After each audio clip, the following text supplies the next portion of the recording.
राज्य मंत्रिमंडळाची महत्त्वाची बैठक पार पडली। सह्याद्री अतिथीगृहावर ही बैठक झाली। सुधारित पेन्शन योजनेबाबत बैठकीमध्ये चर्चा झाली। बैठकीला मुख्यमंत्री, उपमुख्यमंत्र्यांसह मंत्री छगन भुजबळ, संजय बनसोडे, आदिती तटकरे उपस्थित होते। राज्य सरकारी कर्मचाऱ्यांना केंद्राप्रमाणे सुधारित राष्ट्रीय निवृत्ती वेतन योजना लागू मार्च 2024 पासून याची अंमलबजावणी होणार। राज्य सरकारी कर्मचाऱ्यांना सुधारित राष्ट्रीय निवृत्ती वेतन योजना राज्य मंत्रिमंडळाच्या बैठकीतले महत्त्वाचे निर्णय काय ते आपण ग्राफिक्सच्या माध्यमातून पाहतोय। राज्यातील जास्तीत जास्त शेतकऱ्यांना दिवसा अखंडित वीज देणार। ऑलिम्पिकवीर पैलवान खाशाबा जाधव कुस्ती संकुलाच्या कामास वेग देणार। थकीत देणाऱ्यांसाठी महावितरण कंपनीस कर्जाकरिता शासन हमी देणार। पर्यायी खडकवासला फुरसुंगी या ठिकाणची पर्यायी खडकवासला फुरसुंगी बोगदा काढणार। नारपार गिरणा नदी या ठिकाणची देखील मोठी अपडेट आहे। नारपार गिरणा नदी जोड प्रकल्पाला 7,015 कोटीस मान्यता।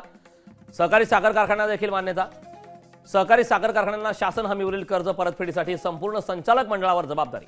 ठाणे येथील महत्त्वाकांक्षी ब्लस्टर योजनेसाठी महापरीत 5,000 कोटी निधी उभारणार। तर बाकीच्या त्या 763 विद्यार्थ्यांना अधिछात्रवृत्तीचा संपूर्ण लाभ मिळणार। मुंबई महानगरात रखडलेल्या झोपडपट्टी पुनर्वसन योजना झपाट्याने पूर्ण करणार।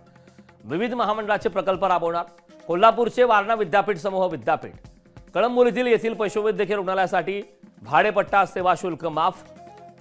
चिपळूण, रामटेक, इचलकरंजी येथील जमिनीच्या आरक्षणात फेरबदल।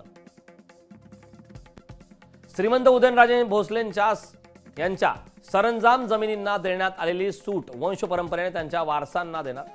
पाचोऱ्यातील सहकारी सूतगिरणीस शासन अर्थसहाय्य केलं जाणार। कोल्हापूरचे वारणा विद्यापीठ समूह विद्यापीठ,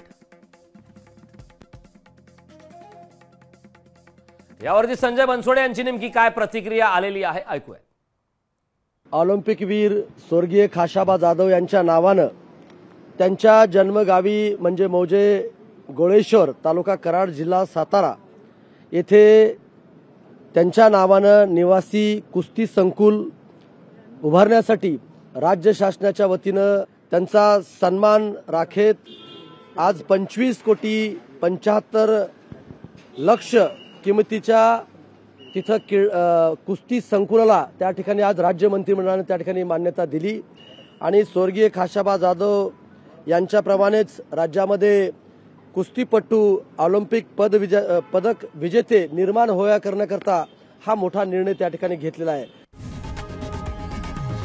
लोकशाही मराठी ऐका, पहा, जागरूक रहा।